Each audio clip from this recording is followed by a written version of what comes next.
العاصمة الإدارية للمملكة المغربية، وثاني مدينة من حيث الكثافة السكانية مدينة سلا. هو سجال يعود لتواريخ عدة. حسين أوشلا مع المدرب رشيد الطاوسي وجه لوجه.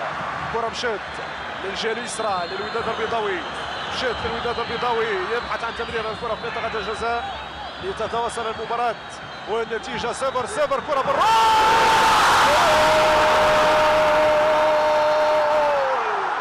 هدف لفابريس انداما.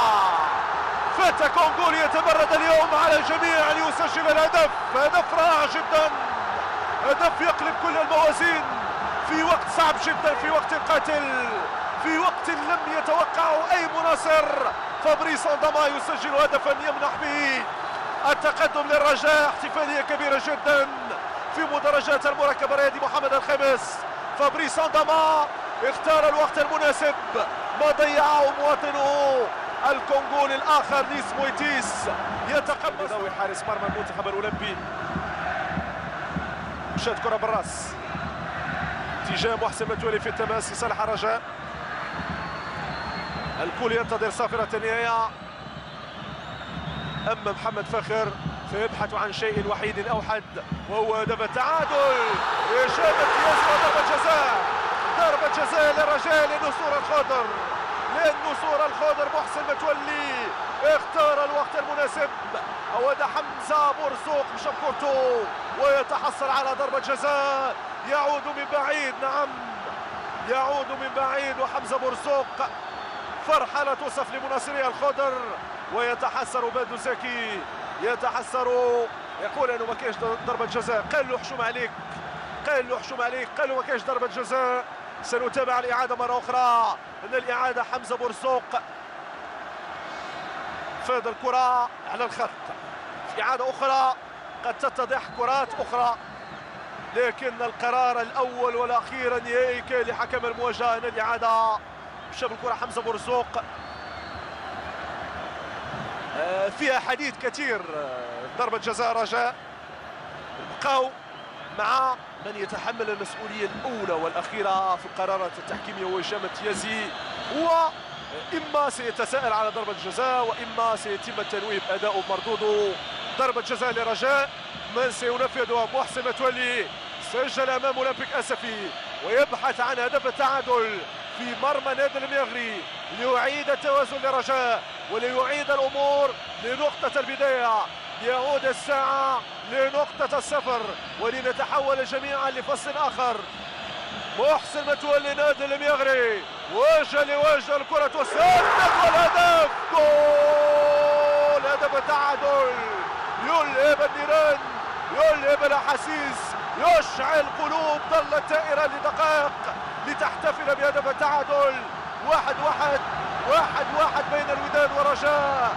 العريقان نعم يحتفلان بديربي خالد من خالدات ديربيات الوداد ورجاء. 1-1 تعود الأمور للإصابة.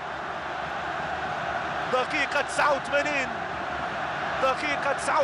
حسن حظنا شفنا هدفين خلال الجولة الثانية، وذلك ما كنا نتمناه. لا يهمنا الطرف الذي سيفوز ويتأهل للمباراة النهائية، بل الأهم بالنسبة لأي منا هو الاحتفال بالأداء الجميل الذي لن يتأتى إلا عبر الأهداف.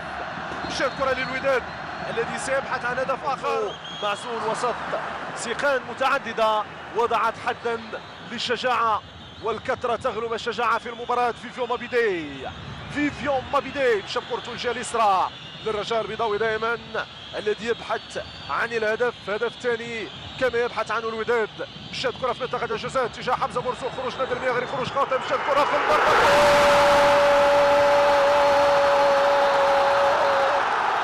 ياسين الصالحي. يقول يدور العرب، قول يدور العرب، يسجل هدفا في وقت عاصف وعاصفة. أمواج بشرية تتفاعل مع هدف جاء في وقت صعب وصعب جدا، ياسين الصالحي انتظر الوقت المناسب ليضع نادي الميغري في موقف يحسد عليه، نعم في موقف لا يحسد عليه. محمد فخر عاد من بعيد ليسجل هدف الانتصار على بعد 5 دقائق من موعد النهاية. دقائق من موعد النهاية، هدفان مقابل هدف وحيد. نادي المغري سيسأل كثيرا عن هذا الهدف، سيسأل ويساءل كثيرا عن هذا الهدف، وفرحة لا توصف في مدرجات المراقبة لنادي محمد الخامس للنادي المغري. خروج خطأ ويمنح الفرصة لحمزة برزوق. كوتشنج محمد فاخر كان أكثر توفيقا هو من هذا الطريق. هنا الإعادة واش كان تسلل أو لا في الكرة الأخيرة؟ شخصيا ما شفتش الإعادة. ياسين السرحي يسجل هدفا من ذهب على بعد 4 دقائق للوداد. يونس مقري، يونس حاول المرور، حاول التجاوز، وضع له حد إلى كوكون غاسي.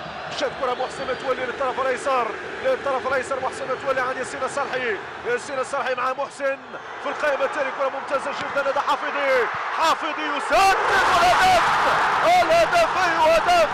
أي هدف للرجاء.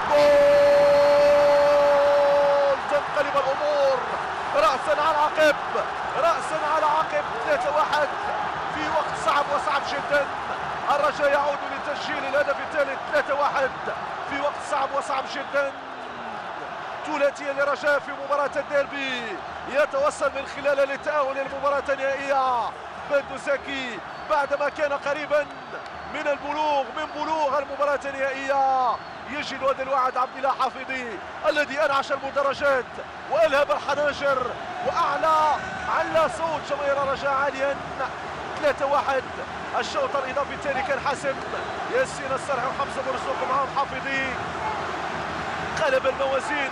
كرة لعبها في اقصى نقطة من الجهة اليمنى من المرمى. الحارس نادي المغري زكريا الهلالي يتحسر كما يتحسر لاعب الوداد على ضياع فرصة بلوغ المباراة النهائية. كرة لعبت على المقاس بمقامات فنية رائعة جدا. 3-1 حافظ من جديد. الإعادة من مختلف الزوايا لهذا الهدف الجميل. ثلاثية للرجاء أمام الوداد في مباراة الديربي. الوداد الذي قدم كل ما لديه وكان مقنعا في فترات متعددة وكان قريبا في بعض اللحظات من ضمان مروره للمباراة النهائية. جماهير الوداد قدمت مساندة غير مشروطة في الأخير. واقع كرة القدم يفرض عليهم استقبال الهدف الثالث.